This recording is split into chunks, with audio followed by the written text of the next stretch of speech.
On today's episode of the podcast, we're going to be doing an update as to how taking my own advice on fashion has gone for me. Also talking about recent internet drama that's been happening in fashion and my take on it from a sustainable fashion viewpoint. And also I wanted to talk about overconsumption and whether I think we're ever going to be able to put the genie back in the bottle as a society. Also some other random thoughts. Let's get into it. So welcome back to my podcast, REFASHIONED. If you're watching this on YouTube and you're confused, I do a podcast on Spotify and now Apple Podcasts, which is called REFASHIONED, but I also sometimes upload the episodes to YouTube, which is probably what you're watching on if you are one of those confused people. If you're listening on Spotify or Apple Music, make sure you're subscribed, and I'd love it if you could review it and share it with people you love if you think they'd like it. I'm so excited that it's October. I feel like September flew by, but now we're like deep into autumn.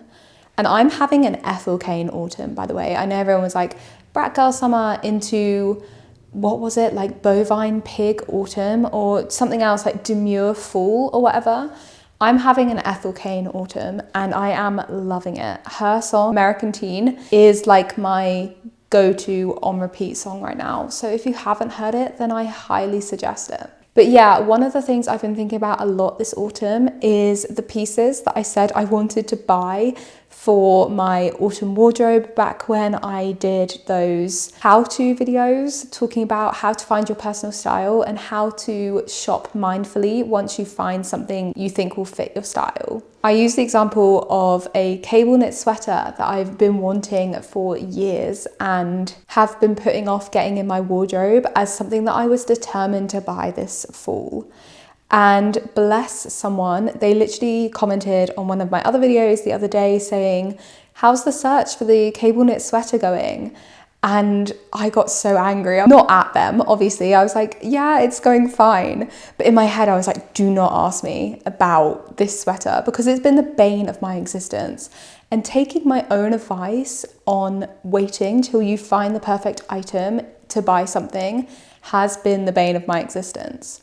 Like, I know that I am making my life harder sometimes when I try to be sustainable with my wardrobe. Like, yeah, I could probably go online to Shen right now, find a cable knit sweater that kind of looks good and, you know, buy that, wear it this autumn and then not care when it falls apart on me and not care when, you know, it's made of really cheap horrible materials because I know I'd be throwing it away soon. Like, I could go down that route. I'm not going to let myself do that. I don't want to do that. I know better than that, but it doesn't mean that sticking to my principles and trying to find the perfect sweater for me secondhand or even firsthand has been an easy journey. Like, I am tired of going through secondhand websites and I've been using, you know, search platforms like Benny to try like filter out some of that searching because I'm not a massive shopper, to be fair. I don't really like the whole scrolling through platforms thing that some people use as like entertainment.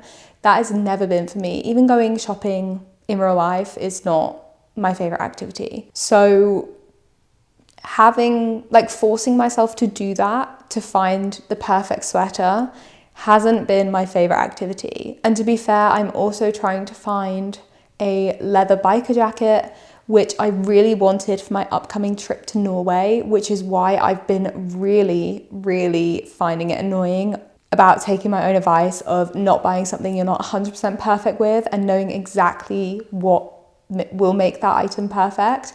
Because like, if I don't take my own advice, then how can I ask other people to, right? So I'm like stuck and I'm feeling the frustration. And I feel like everyone feels this frustration, but I'm trying to frame it in my mind as like, okay, if I don't get this perfect jacket that I've been waiting for my trip to Norway, then who cares? Like, it's better to wait and maybe get it next year. Like, I could set some money aside this autumn if I know I want it. And then when next autumn rolls around, there might be the perfect jacket online and like it's not trending anymore. Like, I think biker jackets have just been trending still this season. I thought they would have gone out by now, but they haven't.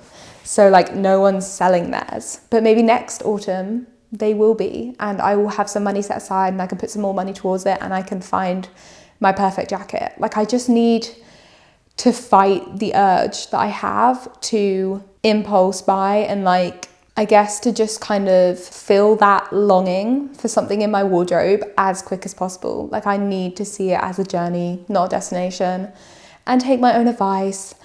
But yeah, I guess I wanted to share this because I know that a lot of people struggle with this part of sustainable fashion, and I'm right there with you. But we all know it's the better route, so we just have to be strong. I think one of the reasons I've been feeling that kind of drive to shop and that drive for consumerism is because it's fashion month and everyone's talking about like all the things designers are coming out with and all these like must buy pieces, and a lot of the discourse of the people that I follow on Twitter right now, like my whole Twitter feed is like, oh, this is a must, and oh, I need to get my hands on this. And I think that kind of messaging does seep through to my brain. Like I think I'm quite susceptible to looking at that kind of stuff on my Twitter timeline and, you know, internalizing it and then applying that same pressure to myself and my wardrobe. I mean, not necessarily with the items they're recommending and saying like they want to get their hands on, but just that like drive for consumerism, that drive for like newness is something I think gets a lot worse over fashion month and something we don't really talk about that much. I mean, obviously that fashion month is all about marketing, and marketing is all about trying to sell you stuff.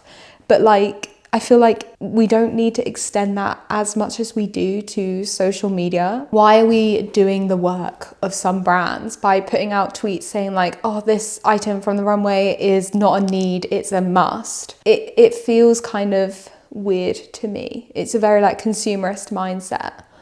And that still makes it through to my algorithm, even though I try not to engage with that kind of stuff, which actually is kind of a lie because I like seeing what's going down the runway. I like having like my finger on the pulse in that kind of respect. So I guess I do kind of invite that kind of content onto my Twitter feed. Maybe I need to take a step back from that kind of stuff until I feel like I'm more in control of my impulse shopping again. I haven't bought anything, to be fair, but like I am struggling with wanting to buy stuff more than normal. And I just think that's interesting how it always sort of ties up to fashion month and how I never really make that connection until now. But all this to say, I was on Twitter. This was my original point before I went on a tangent.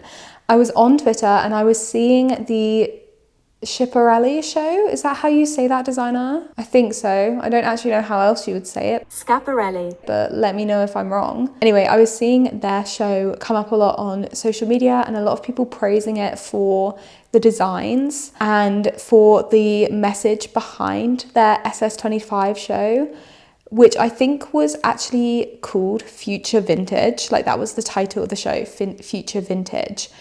And a lot of people were celebrating the fact that Daniel Roseberry had been really explicit with the fact that this collection was designed with the future in mind. It was designed to be creating pieces that you would covet from your mum's wardrobe in like 20, 30 years. And I just think that's really cool, but also something that feels quite revolutionary in today's fashion landscape. Like this is not a revolutionary idea if we look back in history. I feel like almost all designers were designing with the future in mind, but recent designers, it feels, are so focused on designing for now and designing for trending styles and trying to, you know, create something that's going to get a buzz on social media, like it's going to be the next viral moment. People were tweeting about the Schiaparelli show saying like, this is such a good idea, like yes, I can definitely see these designs being,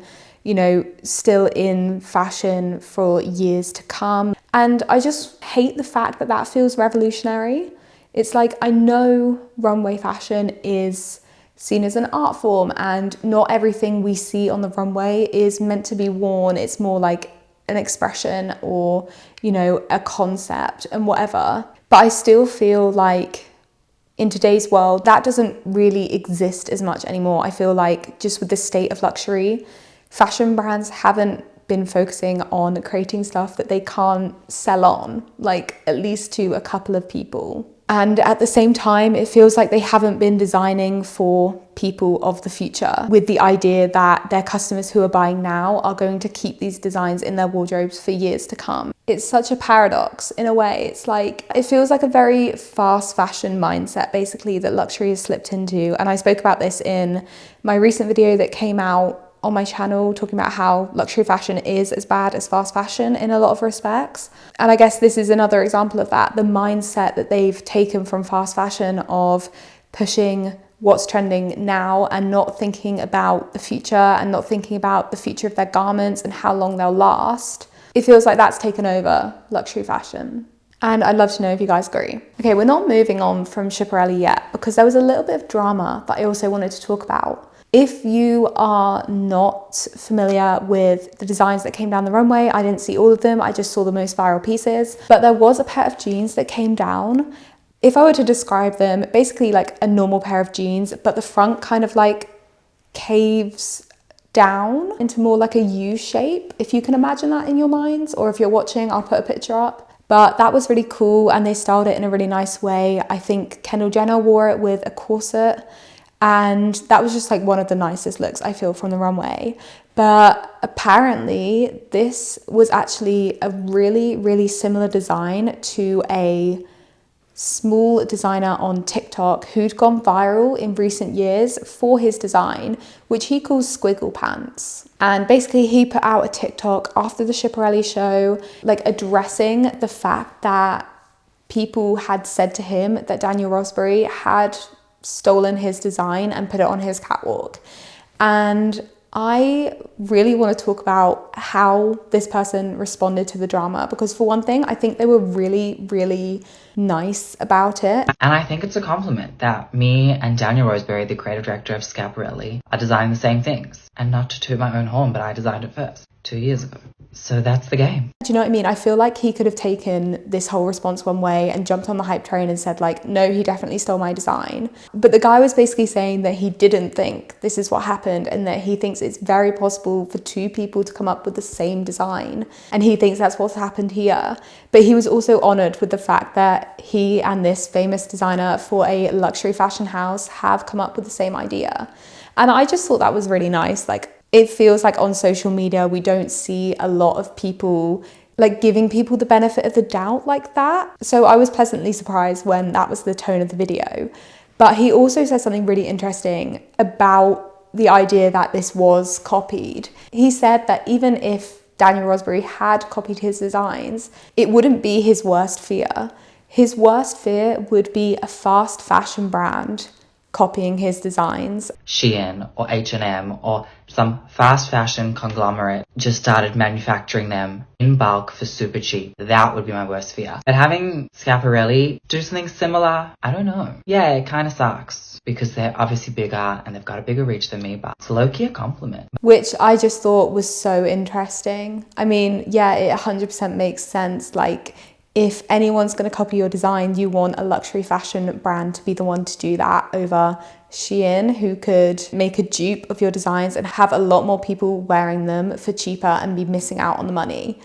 But in this scenario, it's almost as though the original designer has created a dupe for the Schiaparelli jeans, if that makes sense. Like, his are going to be less expensive than these designer jeans. So he might get an influx of customers from that, both wanting to support a small designer, but also wanting to have the look for cheaper.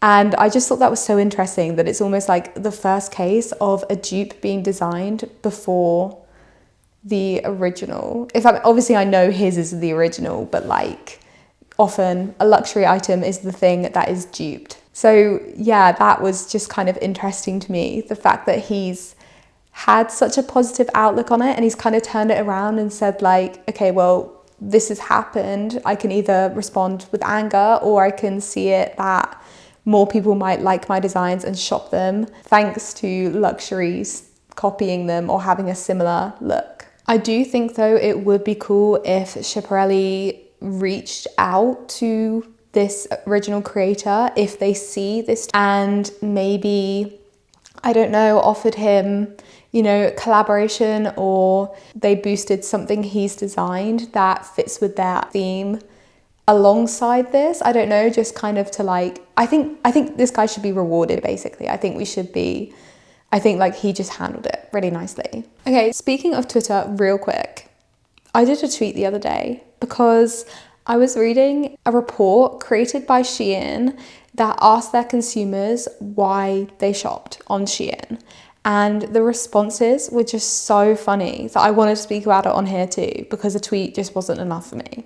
Basically, amongst other answers, Shein shoppers said that they shop on Shein, that's a tongue twister, because they want access to unique designs. Just sit with that for a moment. People are shopping on Shein, a platform that is so well known for stealing designs, potentially the most infamous site in fashion for stealing other people's designs and ripping them off and making a worse quality version. And people are shopping on there because they think those designs are unique. I don't know. Is it willful ignorance of I don't know, is it actual ignorance of thinking there's people at Shein who care about fashion and want to create cool things? Or is it just willful ignorance of thinking that Shein is capable of making actual fashion and cool fashion and not just churning out other people's ideas? Or, rubbish t-shirts which take 2 seconds to create. It's so crazy. There's current lawsuits going on of people suing Shein for stealing their designs. And then you get information like this coming out. And I think it just shows how echo chambers work, right? If you're a Shein shopper, I wonder what your algorithm is like. Do you see any of the news and headlines that's anti-Shein? Because this is not a hidden, barely talked about secret in fashion, the fact that Shein copies. This is well known, well covered by major news outlets. It's I feel surely that no one could be ignorant of that. I don't know. I would love to have access to an ideal Shein customer's iPhone for an hour. I would love to see what their TikTok For You page is. I would love to see their internet history and their bank account history, and just see how much they're actually shopping, and how their Twitter algorithm reflects that shopping and consumerism. I don't know, I feel I'd just be on a completely different internet, which would be really cool. In a educational way, not in I wish this was my life way, because I'm pretty happy where I am. But yeah, it would be a research project. It would be a science project. And I'm making these people sound like aliens, I know, but no, because I just think it's so social media has such a big part to play in the fact that some people are still shopping from Shein, that Shein has such a big customer base still, despite knowing what we know, and despite all of the information and science and facts that show that it's one of the worst companies and people are wasting their time shopping from there. It is, I just want to know how much the echo chamber impacts that behavior. I don't know. Okay, I kind of said it before, but Fashion Month is just consumerism to me. It's just everyone goes feral over consumerism, even down to the Bottega Veneta show that was happening and those beanbags that celebrities got to sit on. I found myself wanting one of these beanbags. I hate beanbags. We have a beanbag in the other room that does not get used because I don't like the look of them. But I wanted the beanbag that Jacob Elordi was sitting on. I wanted it in that moment when I saw them on Twitter. And I feel it affects my brain chemistry when Fashion Month is happening. I get into such a consumeristic cycle and mindset. And for me, it's weird because normally I don't exist in that kind of mindset. I'm quite good at knowing that when something is just marketing and is not essential and being able to switch that off. But I know for a lot of people, it's a lot harder. People are always asking me, how did I quit the fast fashion cycle and how do they stop shopping and start consuming fashion mindfully, because it is such a step. And if so much of our society feels like that, if so much of our society isn't even questioning the fact that they should be questioning their consumption, then do we think we can ever go back to a time before? Because like, is there even ever a time? I mean, there is a time before, right? Like, consumerism hasn't always been this bad. Like, yes, marketing's always existed, and yes, there's always been people trying to sell us the latest thing, but it's never been this all-consuming. It's certainly never been this easy to buy stuff, in terms of like things being so cheap, things being so accessible, and marketing being pushed so much in our faces. Like, it feels like the perfect storm right now of all these things converging before we know how bad it is for society as a whole, for the environment, whatever. Like, there's no real regulations right now, and that means consumerism is so unchecked. And I just worry that we've reached the point where we've become dependent on that consumerism. And even if everyone woke up tomorrow and thought like, I don't need so much in my house, I don't need so much in my wardrobe, like I guess the underconsumption core trend, can we forget that behavior? Can we trick our brain chemistry into not craving so much? And I think like, yes, most of us can, but will we ever find that willpower to as a society? I don't know. These are deep questions. What would it take for us to understand, for us as a whole to bring down overconsumption, or at least to like lower the level that we've settled to, the like norm, to bring that back down to like normal, but you know, not saying there is technically like a normal, but you know, less like crazy in your face, you need this now. I don't know. I hate to say it, but maybe just an actual environmental collapse where we're forced to not have an option. Or maybe like, I don't know, a big celebrity marketing push. I feel like the first thing that would have to happen is all brands agree to stop pushing so much and to stop creating so much, which feels like it won't happen unless we can get the government involved. And the government is in the pockets of these companies. So maybe we don't have, maybe we can't put the genie back in the bottle. I don't know. I hate to feel like that though. I feel like there is always a way to make things better. So I don't want to think like we can't go back on overconsumption and this is our new normal. So I live in hope, and I'd love to hear your ideas on how we could go back on overconsumption as a society, like how we incentivize people to stop shopping so much, because I have no ideas. One of the reasons I wanted to speak about consumerism being crazy, and I'm still on this tangent, but I have so many thoughts about it, is boo baskets. And if you have no idea what I'm talking about, boo baskets are currently a trend on TikTok, and I don't know if they're genuine or whether they're just influencer only content, you know, chronically online, but people are basically asking their boyfriends or asking their significant other to create a basket full of Halloween essentials. And if you're not watching this, I just did that in quotation marks, because obviously there's no such thing as a Halloween essential. Making my bestie a $500 boo basket. Basket $30. Pink Snoopy blanket $25. Cookies $5. Snoopy lip gloss $10. Apple pie candle $10. Snoopy socks $10. Halloween sweater $30.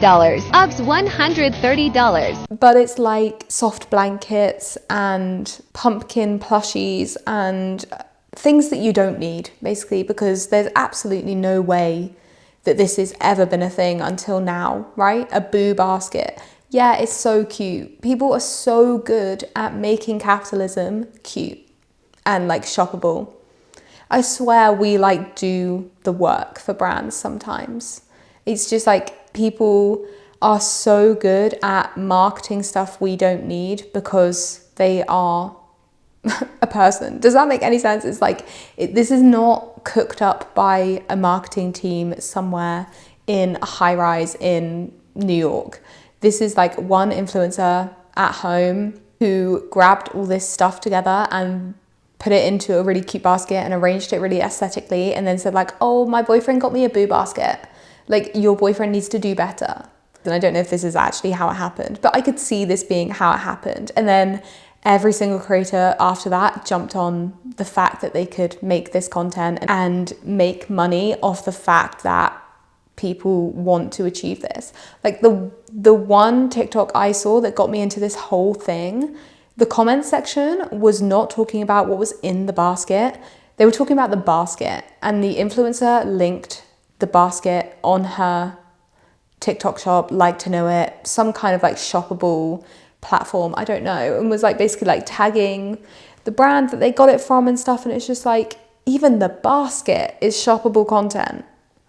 It's crazy.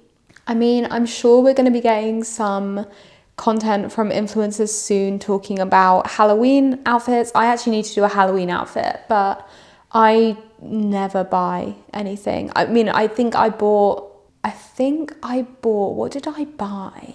Oh, I bought like a cross necklace once because I was a nun. I went as a nun. Haven't worn it since, absolutely regret it. But like I really try not to buy anything when it comes to Halloween. So I need to think about what my outfit is going to be. But I saw these really funny outfit ideas on Instagram of like parodying it. And if you're listening to this, not watching it, I'll explain them. Shout out to the Instagram account that created these because these are hilarious. It's like the fast fashion CEO, and it's a guy in a tux. But it's like, includes $1 billion, does not include a moral compass. Okay, we'll do one more. There's this one, which is, if you're not watching this, you're not really gonna get it. It's like a Halloween pack outfit. So it's like everything you need in one pack that you can shop from like American supermarkets, I think. So it's like a picture of the costume on the front and then like includes and doesn't include in like bullet points. And they've done one that is just like completely empty and just put big oil sustainability pledges. And like there's no costume, there's no includes or excludes. That's pretty funny. That's like a climate meme that I laugh at now. Yeah. But yeah, it's Halloween now and like consumerism about Halloween, and then it's going to be Christmas. I've already seen Christmas stuff in my local supermarket, which made me stop and stare because it was still September.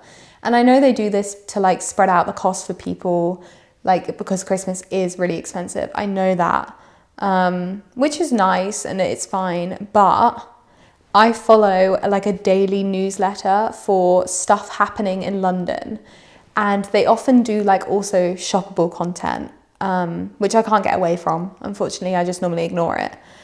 But I had a look at their Christmas gift guide that they put out the other day, just for a laugh, just for curiosity's sake, about what they were saying were like essentials for her and like really good gift guides that you can get your wife, girlfriend, partner. Fully expecting to like not like anything on there. I was honestly just hating.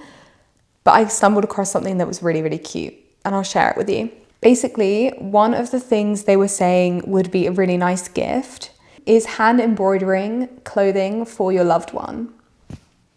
And this really got to me. This is so cute.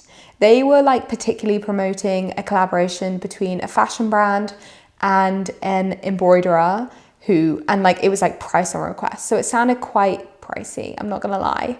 But imagine doing this yourself. Isn't this like the cutest DIY project you could do for Christmas gifts? Because I never know what to do.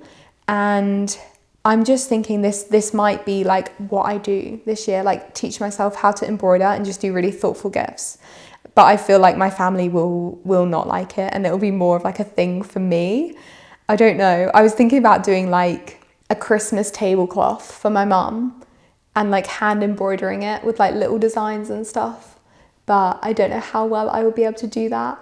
Or like my dad always asks for shirts for every single occasion. And I was thinking like embroidering a little like thing on the cuff would be really cute, but he'd probably hate it, but I would like it. So maybe I just need to embroider my own clothes. Or like if you know someone who's would appreciate this and has that kind of style, then this could be really cute. I was thinking like for my nanny, maybe like linen napkins that have been embroidered that she could use to like on the table. I don't know, I just really fancy doing this for someone in my life. I would love to receive this basically as a gift. So maybe not everyone would have the same thought, but like, and it's not really a point for me to do it for other people. But yeah, I just thought this was so cute and I wanted to share it with people. Like this picture I saw of like a shirt that had your initials with your partner stitched on with a little heart. So cute. Imagine thrifting a t-shirt and doing that. Or imagine like stealing your partner's old t-shirt and then returning to them on Christmas Day, like freshly washed, freshly embroidered with something like this. So cute. I might have to. I might. Actually, this got me thinking, when I was so excited about this, it got me thinking about the fact that I have a really sentimental personality like this. Like, I got told the other day that my glasses are too old and too like fragile for me to get new lenses in them. And I got really upset because I've had those glasses for like over 10 years now. Maybe like 8 years since school. And I just got really upset about the idea of getting new ones. I've reconciled with it now, thankfully. I'm ready to get new big squarish frames and get some like a cool pair that I can use alongside my old ones because my eyesight's not actually worsened that much. But like I hold on to things really tightly and I really attach meaning to things in my life that I own. Like my jewelry is another thing that I'm really sentimental about. Like I have jewelry from my mum, my dad, my sister, my boyfriend, my nanny, my nana who's now gone. Like my jewelry is so personal to me and it's such a reflection of the people I love that it makes me shop less. I think my sentimentality and attachment to items means that I don't crave as much, or like I don't find that sentimentality in new items, so I don't want them as much. And maybe this is like a little life hack to not shopping, like, or if you're trying to shop, like place more value in the items you already have. Maybe not everyone can do that, but it just comes so naturally to me that I wonder if it's how I managed to quit fashion so quickly. I don't know. Okay, last thought before I round off this rambling podcast. The Ozempic fashion debacle is still happening. And I say this debacle, basically a lot of people are taking Ozempic, which is a weight loss drug, and it's having adverse effects on the fashion industry. Like we've already seen resale sites flooded with plus size fashion offerings, which is a good thing. But I worried in my recent rental fashion video whether the current demand for skinnier clothing is going to mean brands start producing less plus sized clothing. And I actually was on Twitter the other day and saw this tweet which reads, "All the big designer brands doing sportswear, but all their paying customers are on Ozempic." And I just thought that was so interesting. Like, do we think fashion brands have thought about this? Do we think they're considering the fact that they might be making clothing that isn't going to be worn by anyone? Like, are people going to buy this if they're not using exercise to lose weight or stay fit? I don't know. Are we going to see a major regression in fashion back from the little plus size progress we've made? Like, I don't think there was much plus sized inclusivity on the catwalk this month. And I'm probably going to be trying to find some stats for that for my Fashion Month sustainability briefing video that I'm doing soon. But I wonder if it's not soon enough for us to see that, but long term, we're going to be seeing this shift. And I worry basically that that's going to happen. I guess obviously for size inclusivity's sake, but also the fact that our bodies are part of a trend cycle, you know, and people try to make it a trend to be skinny or to be a little bit thicker or whatever. Like, just let people be what they are. Like, it's just one more way people try to influence us to be a certain way. And I don't like that. And with that thought, I'll round this podcast off because I've been chatting for ages. So thank you for listening. Thank you for hearing my rambling thoughts. And I'd love to know if you have any comments on any of the things I've said. Like I said, make sure you like this podcast, review it, subscribe to it if you're not already. Or if you're watching this on YouTube, then like the video, subscribe to my channel. And I will speak to you guys really soon. Have a lovely day. Bye.